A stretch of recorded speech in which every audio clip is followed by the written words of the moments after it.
El dormitorio del pasillo. Un relato de Mary Wilkins Freeman. Narrado por Sara Mendoza. Mi nombre es Elizabeth Jennings. Soy una mujer muy respetable. Puedo llamarme una dama, porque en mi juventud gocé de ventajas. Fui bien educada y me gradué en un seminario para señoritas. También me casé bien. Mi marido era el más elegante de todos los comerciantes, un boticario. Su tienda estaba en la esquina de la calle principal de Rockton, la ciudad donde nací y donde viví hasta la muerte de mi marido. Mis padres murieron cuando yo llevaba poco tiempo casada, así que me quedé completamente sola en el mundo. No era competente para llevar adelante el negocio de la farmacia por mi cuenta, porque no tenía conocimientos de drogas y me aterrorizaba administrar venenos en lugar de medicinas. Por lo tanto, me vi obligada a vender con un sacrificio considerable, y las ganancias, unos $5,000, eran todo lo que tenía en el mundo. Los ingresos no eran suficientes para mantenerme con ningún tipo de comodidad, y vi que debía ganar dinero de alguna manera. Al principio pensé en dar clases, pero ya no era joven, y los métodos habían cambiado desde mis días de estudiante. Solo se me ocurría una cosa: aceptar inquilinos. Pero en Rockton existían las mismas objeciones a ese negocio que a la enseñanza. Mi marido había alquilado una casa con varios dormitorios, y yo puse un anuncio, pero nadie se presentó. Al final, mi dinero se estaba agotando y me desesperé. Empaqué mis muebles, alquilé una casa grande en esta ciudad y me mudé aquí. Fue una aventura que conllevaba muchos riesgos. En primer lugar, el alquiler era exorbitante. Y después era completamente desconocida. Sin embargo, soy una persona de considerable ingenio, con poder inventivo y mucha iniciativa cuando la ocasión apremia. Puse un anuncio de una manera muy original, aunque en realidad eso me costó el último centavo. Es decir, el último centavo de mi dinero disponible. Y me vi obligada a recurrir a mi capital para comprar mis primeros materiales, algo que había decidido no hacer bajo ningún concepto. Pero el gran riesgo tuvo su recompensa, pues 2 días después de que apareciera mi anuncio en el periódico, ya tenía varias candidatas. En 2 semanas, mi pensión estaba bien establecida. Tuve mucho éxito, y este habría sido ininterrumpido de no haber sido por los misteriosos y desconcertantes sucesos que voy a relatar. Ahora me veo obligada a dejar la casa y alquilar otra. Algunos de mis antiguos huéspedes me acompañan, otros, con el nerviosismo más irracional, se niegan a seguir asociándose de cualquier manera, aunque sea indirectamente, con los terribles y extraños sucesos que tengo que contar. Queda por ver si mi mala suerte en esta casa me seguirá en otra, y si toda mi prosperidad en la vida quedará ensombrecida para siempre por el misterio del dormitorio del vestíbulo. En lugar de contar la extraña historia yo misma, presentaré el diario del señor George H. Wheatcroft. Les mostraré las partes a partir del 18 de enero del año en curso, la fecha en que se instaló conmigo. Aquí está. 18 de enero de 1883. Aquí estoy, instalado en mi nueva pensión. Tengo, como corresponde a mis humildes medios, el dormitorio del vestíbulo, incluso el dormitorio en el vestíbulo en el 3er piso. Toda mi vida he oído hablar de estos dormitorios. Los he visto. He estado en ellos, pero nunca hasta ahora, cuando realmente estoy instalado en uno, comprendí lo ignominioso y a la vez tan intransigente que es un dormitorio en el vestíbulo. Prueba la ignominia de quien lo habita. Ningún hombre de 36 años, mi edad, se alojaría en un dormitorio así, a menos que él mismo fuera ignominioso. Al menos comparativamente hablando. Por este medio se demuestra de manera incontrovertible que me he quedado muy atrás en la carrera. No veo ninguna razón por la que no deba vivir en este dormitorio durante el resto de mi vida. Es decir, si tengo dinero suficiente para pagar a la casera. Y eso parece probable, ya que mis pequeños fondos están invertidos con tanta seguridad como si fuera un huérfano a cargo de una columna de un santuario. Después de que me robaron los objetos de valor, cerré con mucho cuidado la puerta del establo. Experimenté la repulsión que tarde o temprano llega al alma aventurera que no vive nada más que derrotas. Experimenté la repulsión que tarde o temprano llega al alma aventurera que no vive nada más que derrotas y la llamada mala suerte. Me he ido al extremo opuesto. He perdido en todo. He perdido en el amor. He perdido en el dinero. He perdido en la lucha por el ascenso. He perdido en salud y fuerza. Ahora estoy instalado en un dormitorio para vivir de mis pequeños ingresos y recuperar mi salud con suaves brebajes de las aguas minerales de aquí, si es posible. Si no, viviré aquí en salud, pues la mía no es una enfermedad necesariamente fatal, hasta que la providencia me saque de mi dormitorio. No hay ningún lugar más que otro en el que me gustaría vivir. No hay motivo suficiente para llevarme lejos, aunque las aguas minerales no me hagan ningún bien. Así que estoy aquí y me quedaré en el dormitorio del pasillo. La casera es cortés y hasta amable. Tan amable como puede serlo una mujer que tiene que mantener su pobre ojo femenino sobre la principal oportunidad. La lucha por el dinero siempre hiere la fina fibra de una mujer. Ella es demasiado fina para hacerlo. Por naturaleza no pertenece a los buscadores de oro. Y por eso la rebaja. Se lanza sobre las alturas a arañar, raspar y cavar. Pero a menudo no puede evitarlo, pobrecita, y su deterioro por ello es perdonable.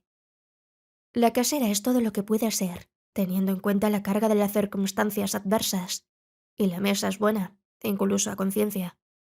Me parece que es lo bastante tonta como para esforzarse por dar a los huéspedes lo que vale su dinero, teniendo en cuenta la inevitable oportunidad principal. Sin embargo, eso es de menor importancia para mí, ya que mi dieta es restringida. Es curioso lo molesto que puede resultar una restricción en la dieta, incluso para un hombre que se ha considerado algo indiferente a los placeres gastronómicos. Hoy había pudding para cenar, que no pude probar, pero que ansiaba. Fue solo porque no se parecía a ningún otro pudding, y tenía un significado mental y espiritual. Me pareció, sin duda caprichosamente, que probarlo podría proporcionarme una nueva sensación y, en consecuencia, una nueva perspectiva. Las cosas triviales pueden llegar a grandes resultados. ¿Por qué no iba a obtener una nueva perspectiva por medio de un pudding? La vida aquí se extiende ante mí de la manera más monótona, y siento ganas de aferrarme a alivios, aunque sea paradójicamente, ya que me he establecido con la mayor aquiescencia. Sin embargo, uno no puede superar y cambiar radicalmente su naturaleza.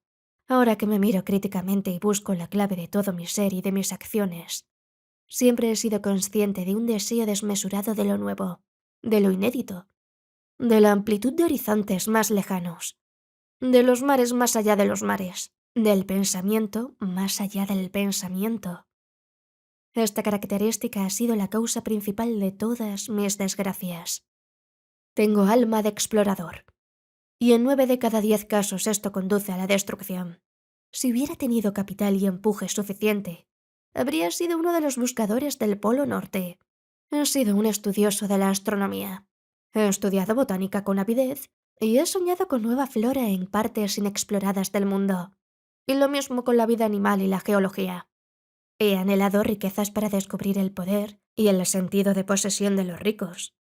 He anhelado amor para descubrir las posibilidades de las emociones.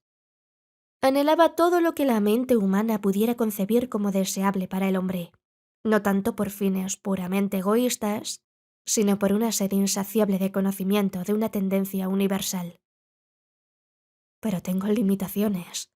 No entiendo muy bien de qué naturaleza se trata, porque ¿qué mortal ha comprendido jamás sus propias limitaciones? Puesto que el conocimiento de ellas impediría su existencia. Todo esto ha impedido mi progreso en cierta medida. Por eso, miradme en mi dormitorio del pasillo, instalado por fin en un surco del destino tan profundo que he perdido de vista incluso mis horizontes. Justo ahora, mientras escribo aquí, mi horizonte a la izquierda, es decir, mi horizonte físico, es una pared cubierta de papel barato. Es un dibujo indeterminado en blanco y dorado. Hay colgadas algunas fotografías mías, y en el gran espacio de la pared junto a la cama hay un gran óleo que pertenece a mi casera. Tiene un marco dorado macizo y deslustrado y, curiosamente, El cuadro en sí es bastante bueno. No tengo ni idea de quién pudo haber sido el artista. Se trata de un pasaje convencional, de moda desde hace 50 años, que se reproduce con tanto cariño en cromos. El río serpenteante con la barquita ocupada por una pareja de enamorados. La casita enclavada entre árboles en la orilla derecha. La suave pendiente de las colinas y la torre de la iglesia al fondo. Pero aún así está bien hecho. Me da la impresión de un artista sin la más mínima originalidad en el diseño, pero sí mucha técnica. Pero por alguna razón inexplicable, el cuadro me inquieta. Me descubro mirándolo cuando no quiero hacerlo. Parece atraer mi atención como un rostro atento en la habitación. Pediré a la señora Jennings que lo retire. Colgaré en su lugar algunas fotografías que tengo en un baúl. 26 de enero. No escribo regularmente en mi diario. Nunca lo he hecho. No veo razón alguna para que deba hacerlo. No veo razón alguna para que alguien tenga el más mínimo sentido del deber en un asunto como este. Algunos días no tengo nada que me interese lo suficiente como para escribir. Otros me siento demasiado enfermo o demasiado indolente. Durante 4 días no he escrito, por una mezcla de las 3 razones. Hoy tengo ganas de hacerlo y algo que escribir. Además, me siento mejor. Tal vez las aguas me estén beneficiando, o el cambio de aire, o tal vez sea algo más sutil. Es posible que mi mente haya captado algo nuevo, un descubrimiento que hace que reaccione sobre mi cuerpo debilitado y sirva como estimulante. Todo lo que sé es que me siento claramente mejor, y soy consciente de un profundo interés en hacerlo, lo que últimamente me resulta extraño. He sido más bien indiferente, y a veces me he preguntado si esa no sería la causa, más bien que el resultado, de mi estado de salud. Me han puesto tantas trabas que he caído en un estado de inercia. Me apoyo con bastante comodidad en mis obstáculos. Después de todo, lo peor del dolor siempre está en la lucha. Si te rindes, es más agradable que de otra manera. Si uno no diera patadas, las picaduras no importarían en lo más mínimo. Sin embargo, por alguna razón, durante los últimos días parece que he despertado de mi estado de quietud. Significa problemas futuros para mí, sin duda, pero mientras tanto no lo lamento. Comenzó con el cuadro, el gran óleo. Fui a ver a la señora Jennings ayer y ella, para mi sorpresa, porque pensé que era un asunto que se podía arreglar fácilmente, se opuso a que lo quitaran. Sus razones fueron 2, ambas simples, ambas suficientes, especialmente porque, después de todo, yo no tenía un deseo muy fuerte de ninguna de las 2 cosas. Parece que el cuadro no le pertenece. Estaba colocado aquí cuando alquiló la casa. Dice que si lo quitan quedará expuesta una decoloración muy grande y fea del papel de la pared. El propietario, un hombre mayor, está de viaje en el extranjero. La gente es brusca y solo ha estado en la casa por muy poco tiempo.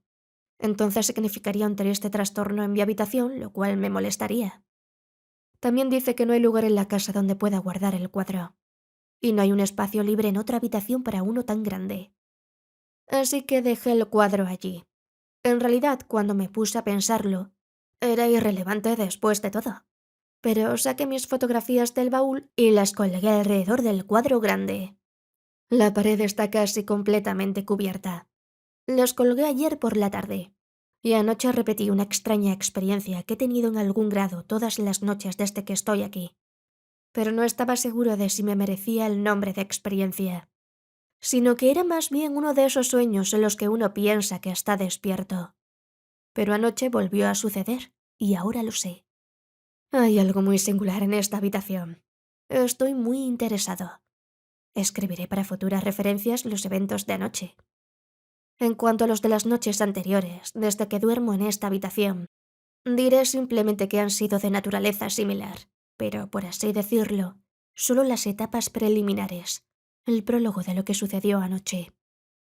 No dependo de las aguas minerales como único remedio para mi enfermedad, que a veces es de naturaleza aguda y, de hecho, me amenaza con un sufrimiento considerable a menos que pueda controlarla con medicamentos. Diré que la medicina que uso no es de la clase comúnmente conocida como droga. Es imposible que se la pueda considerar responsable de lo que estoy a punto de transcribir. Mi mente anoche y todas las noches desde que duermo en esta habitación estaba en un estado absolutamente normal. Tomo esta medicina, prescrita por el especialista cuyo cargo estaba antes de vivir aquí, regularmente cada 4 horas mientras estoy despierto. Como nunca duermo bien, se deduce que puedo tomar cualquier medicina durante la noche sin inconvenientes con la misma regularidad que durante el día. Por lo tanto, tengo la costumbre de colocar mi botella y mi cuchara en un lugar donde pueda poner mi mano sobre ellas fácilmente sin encender el gas. Desde que estoy en esta habitación, he colocado la botella sobre mi tocador, en el lado de la habitación opuesto a la cama. He hecho esto en lugar de colocarlo más cerca, ya que una vez empujé la botella y derramé la mayor parte del contenido, y no me resulta fácil volver a comprarla, ya que es cara. Por lo tanto, la puse a salvo sobre la cómoda, y de hecho, eso está a 3 o 4 pasos de mi cama. Anoche me desperté como de costumbre y sabía, como me había quedado dormido alrededor de las 11, que debían ser alrededor de las 3. Me despierto con una regularidad casi similar a la de un reloj. Había dormido inusualmente bien y sin sueños, y me desperté con una sensación de frescor a la que no estoy acostumbrado. Inmediatamente me levanté de la cama y comencé a caminar por la habitación en dirección a mi cómoda, sobre la que había dejado mi frasco de medicina y mi cuchara. Para mi total asombro, los pasos que hasta ahora habían bastado para llevarme a través de mi habitación no fueron suficientes. Avancé varios pasos, y mis manos extendidas no tocaron nada. Me detuve y seguí adelante. Estaba seguro de que iba en línea recta, y, aunque no fuera así, sabía que era imposible avanzar en cualquier dirección en mi pequeño apartamento sin chocar con una pared o un mueble. Seguí caminando vacilante, como he visto a la gente en el escenario.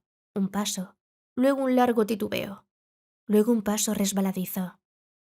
Mantuve las manos extendidas. No tocaron nada. Me detuve nuevamente. No tenía el menor sentimiento de miedo o consternación. Era más bien la estupefacción misma de la sorpresa. ¿Cómo es posible? Parecía atronar en mis oídos. ¿Qué es esto? La habitación estaba a oscuras. No se veía ningún destello, como suele ocurrir incluso en las llamadas habitaciones oscuras. En las paredes, los marcos de los cuadros, los espejos o los objetos blancos. Era una absoluta penumbra. La casa se encontraba en una zona tranquila de la ciudad. Había muchos árboles alrededor. Las farolas eléctricas de la calle se apagaban a medianoche. No había luna y el cielo estaba nublado. No podía distinguir mi única ventana, lo que me pareció extraño, incluso en una noche tan oscura. Finalmente cambié mi plan de movimiento y giré, según pude calcular, en ángulo recto. Ahora, pensé, si continuaba, llegaría pronto a mi escritorio debajo de la ventana, o si iba en dirección opuesta a la puerta del vestíbulo. No llegué a ninguna de las dos. Digo la pura verdad cuando afirmo que comencé a contar mis pasos cuidadosamente y atravesé un espacio libre de muebles de al menos 20 pies por 30, un apartamento muy grande. Y mientras caminaba, me daba cuenta de que mis pies descalzos presionaban algo que me producía sensaciones como nunca antes había experimentado. Hasta donde puedo expresarlo, era como si mis pies presionaran algo tan elástico como el aire o el agua, que en este caso no cedía a mi peso. Me producía una curiosa sensación de flotabilidad y estimulación.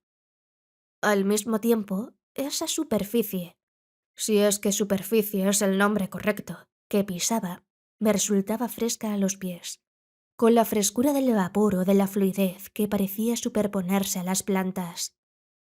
Finalmente me detuve. Mi sorpresa se estaba convirtiendo por fin en una medida de consternación. ¿Dónde estoy? Pensé. ¿Qué voy a hacer?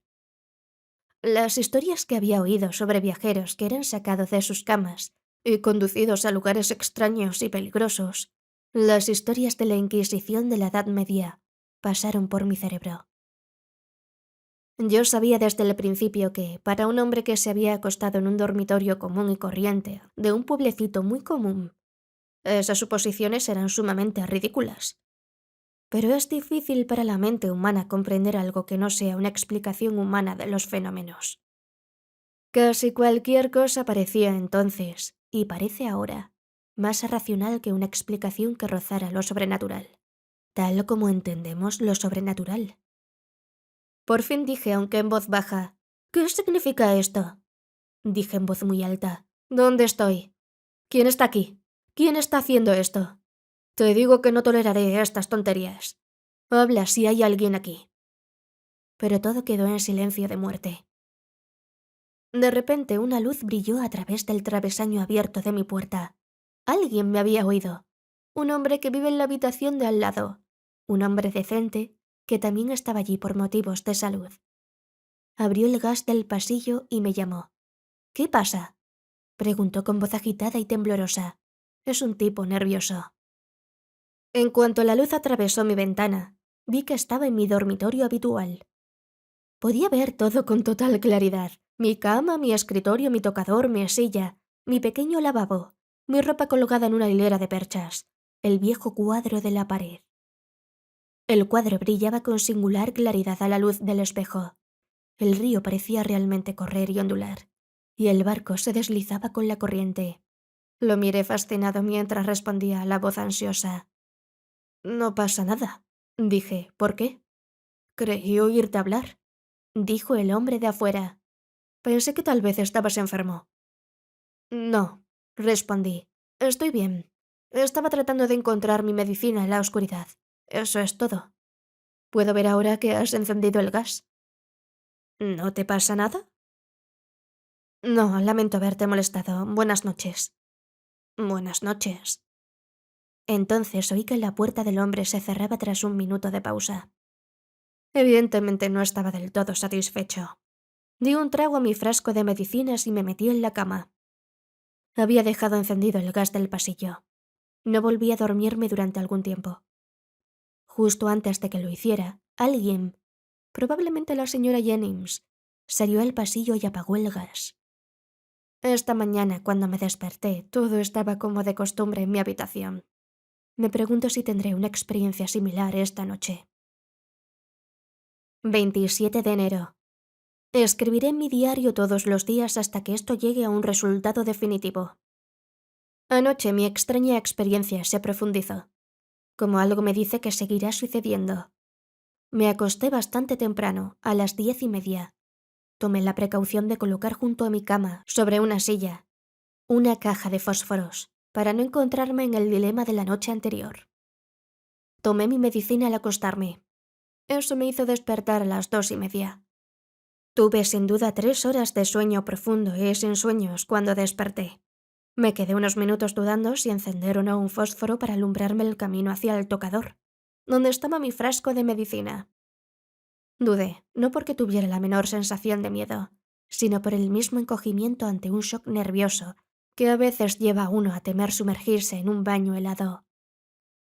Me pareció mucho más fácil encender el fósforo y cruzar el pasillo hasta mi tocador, tomar mi dosis y luego regresar tranquilamente a mi cama, que arriesgarme a dar tumbos en un limbo desconocido, ya fuera de la fantasía o de la realidad. Al fin, sin embargo, el espíritu de aventura, que siempre ha sido tan dominante para mí, venció. Me levanté, tomé la caja de fósforos y comencé, como lo concebí, el camino directo hacia mi tocador, a unos 5 pies de mi cama. Como antes, viajé y viajé y no lo alcancé. Avancé con las manos extendidas, a tientas, colocando cautelosamente un pie delante del otro. Pero no toqué nada excepto la superficie indefinida e innombrable que mis pies pisaban. De repente, sin embargo, me di cuenta de algo. Uno de mis sentidos fue saludado con imperiosidad, y fue curiosamente mi sentido del olfato, pero de una manera hasta entonces desconocida. Parecía como si el olor hubiera llegado primero a mi mente. Invertí el proceso habitual, que es, según entiendo, así. El olor, cuando te encuentra, golpea primero el nervio olfativo, que transmite la inteligencia al cerebro. Es como si, por decirlo groseramente, mi nariz encontrara una rosa, y luego el nervio perteneciente al sentido le dijera a mi cerebro: aquí hay una rosa. Esta vez mi cerebro dijo: aquí hay una rosa, y mi sentido la reconoció. Digo rosa, pero no era una rosa, es decir, no era la fragancia de ninguna rosa que yo hubiera conocido jamás. Era, sin duda, el olor de una flor, y la rosa era quizá la que más se le parecía. Mi mente lo comprendió primero con lo que parecía un salto de éxtasis. ¿Qué es este deleite?, me pregunté, y entonces la fragancia embelesadora hirió mi sentido. La inhalé y pareció alimentar mis pensamientos, satisfaciendo un hambre hasta entonces desconocido. Luego di un paso más y apareció otra fragancia, que comparo con lirios a falta de algo mejor. Y luego violetas. Luego reseda. No puedo describir la experiencia, pero fue un deleite puro. Un éxtasis de sentido sublimado. Busqué más y más lejos, y siempre nuevas oleadas de fragancia. Parecía estar vadeado a una altura del pecho entre macizos de flores del paraíso. Pero en todo momento no toqué nada con mis manos a tientas. Por fin un vértigo repentino, como de hartazgo, me invadió. Comprendí que podía estar en algún peligro desconocido. Tenía mucho miedo. Encendí un fósforo y me encontré en mi dormitorio del pasillo, a medio camino entre mi cama y mi tocador. Tomé mi dosis de medicina y me fui a la cama. Al cabo de un rato me quedé dormido y no me desperté hasta la mañana siguiente. 28 de enero. Anoche no tomé mi dosis habitual de medicina. En estos días de nuevos remedios y misteriosos resultados sobre ciertos organismos, se me ocurrió preguntarme si, después de todo, la droga podría tener algo que ver con mi extraña experiencia. No tomé mi medicina. Dejé el frasco como de costumbre sobre mi tocador, ya que temía que si interrumpía la secuencia habitual de asuntos no me despertaría. Dejé mi caja de fósforos en la silla junto a la cama. Me quedé dormido alrededor de las 11:15 y me desperté cuando el reloj dio las 2, un poco antes de lo que era mi costumbre. Esta vez no dudé. Me levanté de inmediato, tomé mi caja de fósforos y continué como antes. Caminé lo que me pareció un gran espacio sin chocar con nada. Seguí buscando las maravillosas fragancias de la noche anterior, pero no volvieron. En cambio, me di cuenta de que estaba saboreando algo. Un bocado de dulzura hasta entonces desconocido. Y como en el caso del olor, el orden habitual pareció invertirse, y fue como si lo hubiera saboreado primero en mi conciencia mental. Luego la dulzura se deslizó bajo mi lengua. Pensé involuntariamente en más dulce que la miel o el panal de las escrituras. Pensé en el maná del Antiguo Testamento. Un contenido inefable, como el de un hambre satisfecha, se apoderó de mí. Di un paso más y un nuevo sabor se apoderó de mi paladar. Y así sucesivamente. Nunca fue empalagoso, aunque de una dulzura tan intensa que casi picaba. Era la fusión de un sentido material con uno espiritual, me dije a mí mismo. He vivido mi vida y siempre he pasado hambre hasta ahora.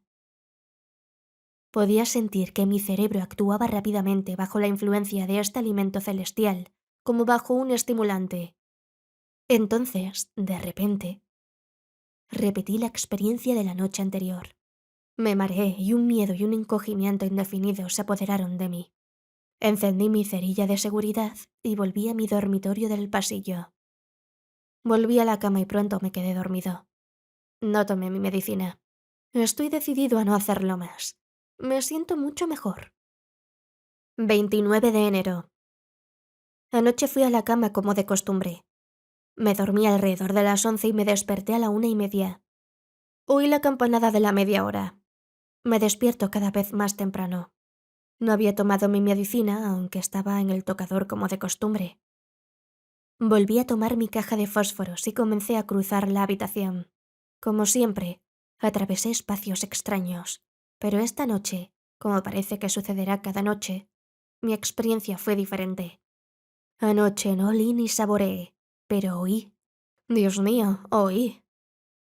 El primer sonido del que fui consciente fue uno como el murmullo de un río que se acerca y se aleja constantemente, y parecía venir de la pared detrás de mi cama donde cuelga el viejo cuadro. Nada en la naturaleza, excepto un río, da esa impresión de avanzar y retroceder a la vez. No podía equivocarme. El murmullo de las olas seguía, siempre seguía, y cada vez más lejos moría. Entonces oí por encima del murmullo del río una canción en una lengua desconocida, pero que entendí. La comprensión estaba en mi cerebro, sin palabras para interpretarla. La canción tenía que ver conmigo, pero conmigo en futuros desconocidos para los que no tenía imágenes de comparación en el pasado. Sin embargo, una especie de éxtasis, como de una profecía de felicidad, llenaba toda mi conciencia. La canción nunca cesaba, pero a medida que avanzaba, entraba en nuevas ondas sonoras. Se oía el repique de campanas que podrían haber sido hechas de cristal y que podrían haber llamado a las puertas del cielo. Había música de instrumentos extraños, grandes armonías atravesadas de vez en cuando por pequeños susurros como de amor, y todo ello me llenaba de la certeza de un futuro de felicidad. Me sentí como en el centro de una poderosa orquesta que se hacía cada vez más profunda y más intensa, hasta que me pareció que me elevaban suave pero poderosamente sobre las olas del sonido, como sobre las olas del mar. Entonces, de nuevo, el terror y el impulso de huir a mis propios escenarios familiares se apoderaron de mí. Encendí mi fósforo y volví a mi dormitorio del vestíbulo. No sé cómo dormí después de tantos prodigios, pero lo hice sin soñar hasta el amanecer de esta mañana. 30 de enero. Ayer oí algo relacionado con mi dormitorio del pasillo que me afectó de manera extraña. No puedo decir si me intimidó. Me llenó de horror, o más bien, despertó en mayor grado mi espíritu de aventura y descubrimiento. Estaba en el Cure, sentado en la terraza bebiendo distraídamente mi agua mineral, cuando alguien pronunció mi nombre. «Señor Wheatcroft», dijo la voz cortésmente, interrogativamente, un poco disculpándose, como para prever un posible error en mi identidad. Me volví y vi a un caballero al que reconocí de inmediato. Rara vez olvido nombres o rostros. Era un tal señor Addison, a quien había visto bastante hacía 3 años en un pequeño hotel de verano en las montañas. Era uno de esos conocidos pasajeros que significan poco en un sentido u otro. Pero ahora en mi estado débil y sin amigos, la visión de un rostro que brilla con un grato recuerdo es bastante agradecida. Me sentí claramente feliz de ver al hombre. Se sentó a mi lado. También tomó un vaso de agua. Su salud, aunque no tan mala como la mía, deja mucho que desear. Addison había estado a menudo en esta ciudad. De hecho, había vivido aquí en una época. Había permanecido en el Cure durante 3 años, tomando las aguas a diario. Por lo tanto, sabe todo lo que hay que saber sobre la ciudad, que no es muy grande. Me preguntó dónde me alojaba, y cuando le dije en la calle, preguntó con cierta excitación el número. Cuando le dije el número, que es el 240, se sobresaltó manifiestamente, y tras una rápida mirada hacia mí, bebió un sorbo de agua en silencio durante un momento. Era tan evidente que había revelado algún conocimiento ulterior con respecto a mi residencia que le pregunté: «¿Qué sabe usted sobre el 240 de Pleasant Street?», dije. «Oh, nada», respondió evasivamente, mientras bebía un sorbo de agua. Al cabo de un rato, sin embargo, me preguntó, en lo que evidentemente intentó sonar como algo casual, ¿qué habitación ocupaba? «Una vez viví unas semanas en el 240 de Pleasant Street», dijo. «Esa casa siempre fue una pensión, supongo». «Estuvo vacía durante un periodo de años antes de que el actual ocupante la alquilara, creo», comenté. Luego respondí a su pregunta. «Tengo el dormitorio del pasillo en el 3er piso», dije. «El espacio es bastante reducido, pero lo suficientemente cómodo». El señor Addison había mostrado tal consternación ante mi respuesta que insistí en mis preguntas sobre la causa. Y al final cedió y me dijo lo que sabía. Había dudado porque no quería mostrar lo que yo podría considerar una superstición poco viril, así como porque no quería influir en mí más allá de lo que justificaban los hechos del caso. Bien, le diré, Whitcroft, dijo. Brevemente todo lo que sé es esto. La última vez que oí hablar del 240 Pleasant Street, no estaba alquilado debido a un crimen que, se supone, tuvo lugar allí. Aunque nunca se demostró nada. Hubo 2 desapariciones y, en cada caso, de un ocupante del dormitorio del vestíbulo. La primera desaparición fue la de una muchacha muy hermosa que había venido aquí por salud, y se decía que era víctima de una profunda melancolía, inducida por una decepción amorosa. Obtuvo alojamiento en el 240 y ocupó el dormitorio del pasillo unas 2 semanas. Una mañana desapareció, como si se hubiera desvanecido en el aire. Se comunicó con sus parientes, no tenía muchos ni tampoco amigos la pobre muchacha. Y se hizo una búsqueda exhaustiva, pero lo último que supe de ella es que nunca apareció. Hubo 2 o 3 arrestos, pero nunca se llegó a nada. La segunda desaparición tuvo lugar cuando yo estaba en la casa. Un joven muy bueno que había trabajado demasiado en la universidad. Tuvo que pagar su propio pasaje. Se había enfermado, tenía gripe. Y eso y el exceso de trabajo casi acabaron con él. Vino aquí para descansar y recuperarse durante un mes. Había estado en esa habitación unas 2 semanas, un poco menos, cuando una mañana no estaba allí. Entonces se armó un gran alboroto. Parece que había dejado caer algunas insinuaciones en el sentido de que había algo extraño en la habitación. Pero por supuesto la policía no le dio mucha importancia. Hicieron arrestos pero nunca lo encontraron, y los arrestados fueron puestos en libertad. Aunque algunos de ellos probablemente siguen bajo sospecha hasta el día de hoy.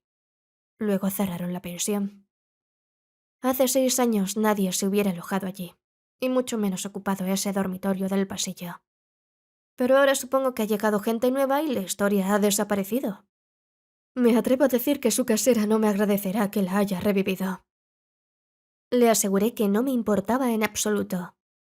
Me miró fijamente y me preguntó sin rodeos si había visto algo extraño e inusual en la habitación. Le contesté para no mentir con una objeción, que no había visto nada extraño en la habitación.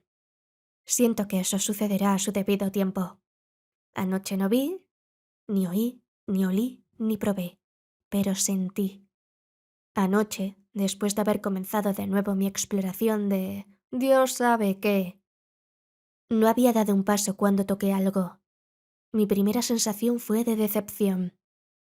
Es el tocador y ya estoy en el final, pensé, pero pronto descubrí que no era el viejo tocador lo que tocaba, sino algo tallado. Hasta donde pude descubrir con mis inexpertos dedos, con cosas aladas.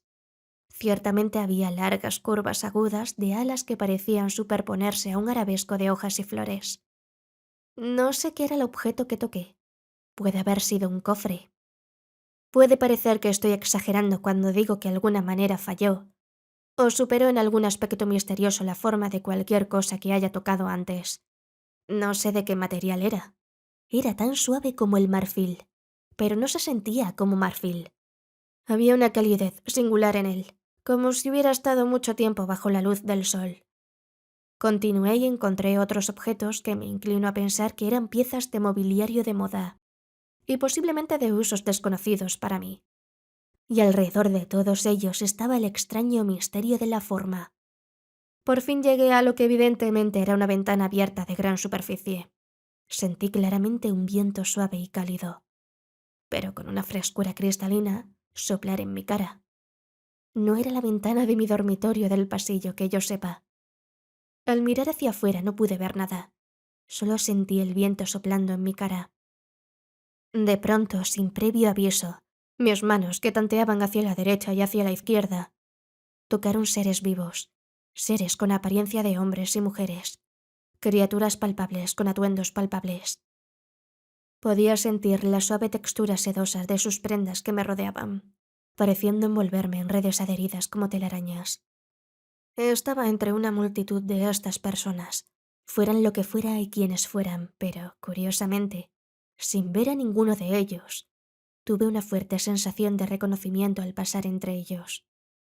De vez en cuando una mano que conocía se cerraba suavemente sobre la mía.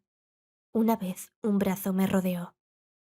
Entonces comencé a sentirme suavemente arrastrado por esta multitud.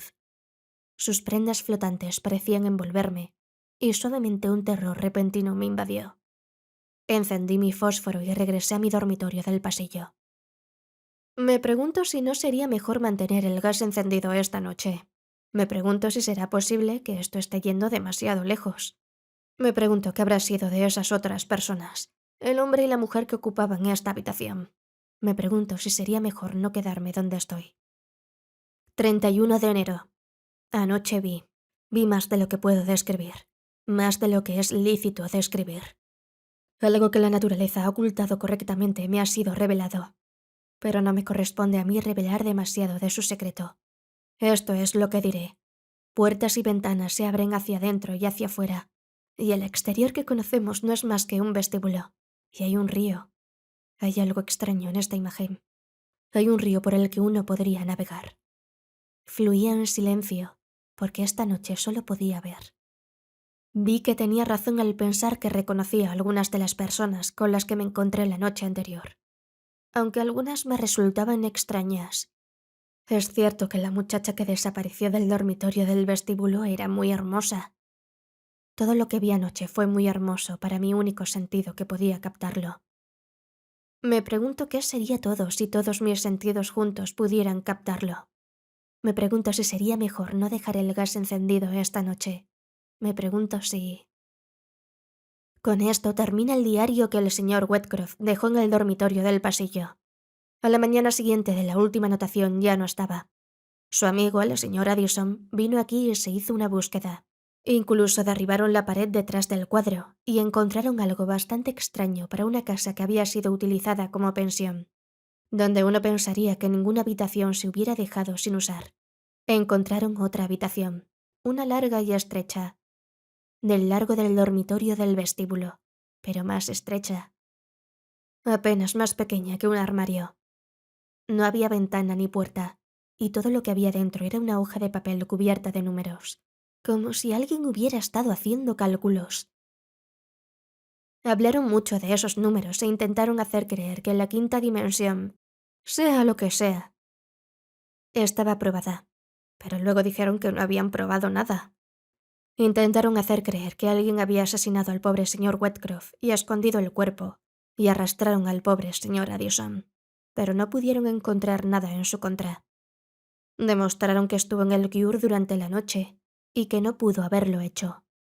No saben qué fue del señor Wentcroft, y ahora dicen que desaparecieron dos más de esa misma habitación antes de que yo alquilara la casa. El agente vino y prometió poner la nueva habitación que descubrieron en el dormitorio del pasillo y tener todo nuevo, empapelado y pintado. Se llevó el cuadro. La gente insinuó que había algo extraño en eso, no sé por qué. Parecía bastante inocente. Supongo que lo quemó. Dijo que si me quedaba, él arreglaría todo con el propietario. Que todo el mundo dice que es un hombre muy extraño, así que no tendría que pagar mucho o nada de alquiler. Le dije que yo no tenía miedo de nada, aunque no quería poner a nadie en ese dormitorio del pasillo, sin contárselo todo. Pero mis huéspedes se irían, y sabía que no podría conseguir más. Le dije que hubiera preferido tener un fantasma normal y corriente en lugar de lo que parecía ser una forma de salir de la casa a ninguna parte. Me mudé y, como dije antes, todavía está por ver si mi mala suerte me sigue hasta esta casa o no. De todos modos, no tiene dormitorio en el pasillo. Fin.